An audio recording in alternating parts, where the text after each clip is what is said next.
Donc, pour un premier exercice concernant la cotation fonctionnelle. Alors, premier exercice, donc il faut donner et tracer la chaîne des cotes pour les deux cotes conditions D et E dans le dessin de définition donné.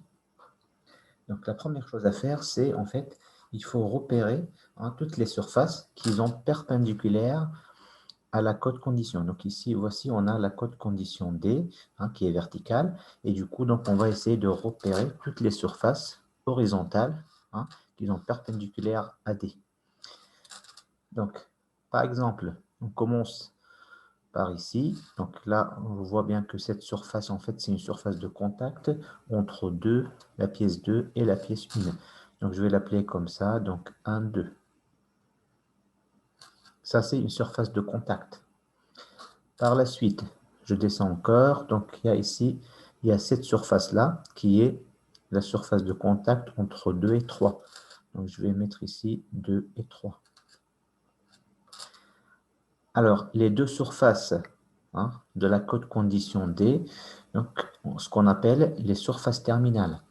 Donc, cette surface ici en haut, donc ça c'est pour la pièce 1. Donc, ça c'est la surface 1. Et puis, l'autre surface qui est juste ici.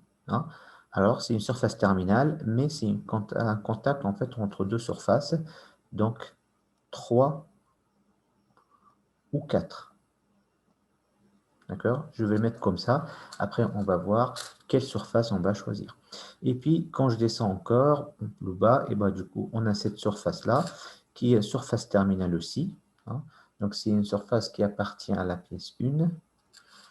Et la dernière ici, donc c'est une surface terminale qui appartient à la pièce 4.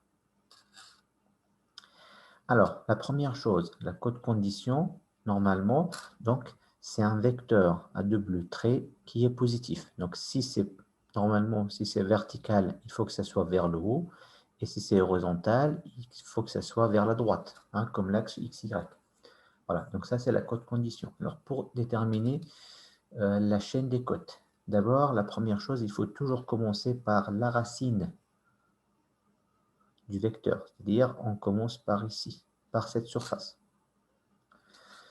Alors, cette surface ici, c'est la surface 3 ou 4. Alors, si je considère que cette surface, c'est une surface qui appartient à 4, par exemple. Et du coup, donc, il faut chercher une autre surface de contact qui appartient à 4.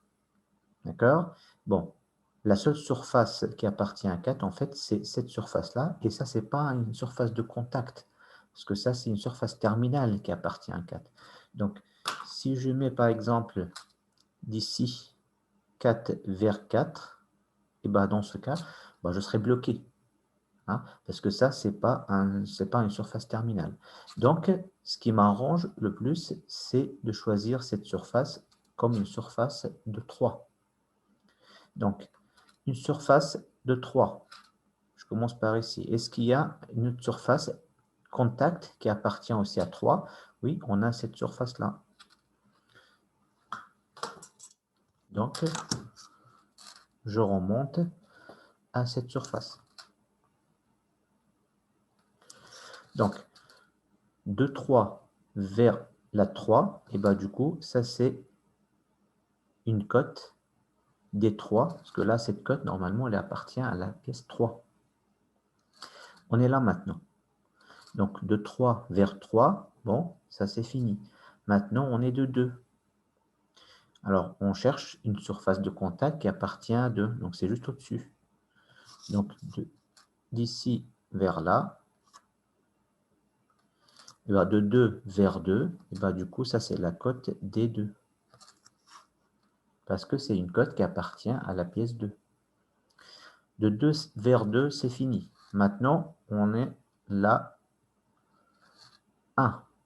Et du coup, il faut chercher une autre surface de contact qui appartient à 1. Bon, ici maintenant, on a une surface terminale qui appartient à 1. Donc, si je descends de 1 vers 1, donc de 1 vers 1, et du coup, ça c'est la cote D1. Donc, c'est une cote qui appartient à la pièce 1. Et bien comme ça, en fait, quand vous voyez, donc on a, tac, jusqu'ici, et puis 2, et puis de 1, je reviens. Donc c'est comme si on a un circuit fermé. Bon, c'est ça ce qu'on appelle en fait une chaîne de cotes. Donc je commence par ici la racine du vecteur et je termine ici par la tête de la flèche. Donc comme ça, on peut l'écrire, donc D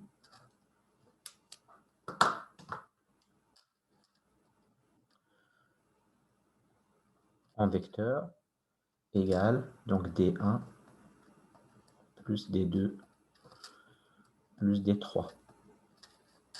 Bon, par la suite, si je veux projeter sur Y, dans l'axe Y, bien évidemment, donc c'est l'axe vers le haut, et bah du coup, ça me donne donc D égale donc D3 plus D2, hein, les deux sont positifs, moins D1. Donc ça, c'est concernant la code condition D. Maintenant, je vais voir avec la code condition E. C'est exactement la même chose. Donc la code condition, c'est un vecteur à double trait orienté positif, donc vers le haut. Donc pour commencer à construire la chaîne des cotes, il faut commencer d'abord à repérer les surfaces. Alors c'est exactement les mêmes surfaces. Vous voyez, donc là, ici, c'est surface 1 sur 2. L'autre surface, c'est entre 2 et 3. Et puis, on a cette surface entre 3 et 4. Et puis, les deux surfaces, normalement, sont des surfaces terminales pour la code condition. Alors, en dessous, donc ça, c'est 1. Et puis, en bas, on a la surface terminale 4. Alors, le principe, toujours même, il faut commencer par l'origine du vecteur. Donc, je commence par cette surface. Donc, 4. Et maintenant, je cherche une autre surface de contact qui appartient à 4. Bon, voilà, donc on a la surface 3, 4. Donc, je remonte. Donc, de 4 vers 4. Et du coup, donc ça, c'est E4. Bon, pour le 4, c'est bon. Maintenant, on est à 3. Il faut que je cherche une autre surface qui appartient à 3. Donc, c'est juste au-dessus. Donc, d'ici vers là. Donc, de 3 vers 3. Et bien, du coup, ça fait E3. Pareil, maintenant, je prends la surface 2. Donc, de 2, il me faut une autre surface de contact de 2. Bah, du coup, c'est juste au-dessus. Donc, ça fait E2. De 2 vers 2 fini. Et bah, maintenant, on est de 1. Une autre surface de 1. Et bah, ici, c'est la surface terminale. Donc, je reviens de 1 vers 1. Et du coup, ça fait O1. Voilà. Et comme ça, donc, on a un circuit fermé. J'ai commencé par là et j'ai terminé par ici. Et bah, du coup, donc, la chaîne est fini. Maintenant, juste pour écrire l'équation vectorielle, il faut que je mette maintenant E égale, donc là j'ai trouvé 1, 2, 3 et 4. Donc E1 plus E2 plus E3 plus E4. Je vous rappelle que l'indice ici, hein, c'est le nom de la pièce. Donc ça, c'est une cote de la première pièce, ça, c'est une cote de la deuxième pièce, etc. Bon, après, je vais projeter sur Y. Donc Y, E égale E4. Voilà, vous voyez vers le haut, plus E3, plus E2, moins E1. Voilà. Et du coup, donc ça, c'est la deuxième chaîne des cotes. Maintenant, on va faire la même chose pour le deuxième exercice. Donc, la même chose, il faut repérer les surfaces. Hein? Donc, notre code condition, il est juste là. Donc, ça, c'est A. Donc, il est vers le haut, positif. Alors, les deux surfaces terminales donc, sont les surfaces 4 et 3. D'accord? Vous voyez, donc ça, en dessous, donc ça, c'est pour la pièce 4. Et au-dessus, donc c'est pour la pièce 3. Après, donc, toutes les surfaces. Alors, je peux faire comme ça. Hein. Donc, On a d'abord cette surface qui est perpendiculaire à la cote condition.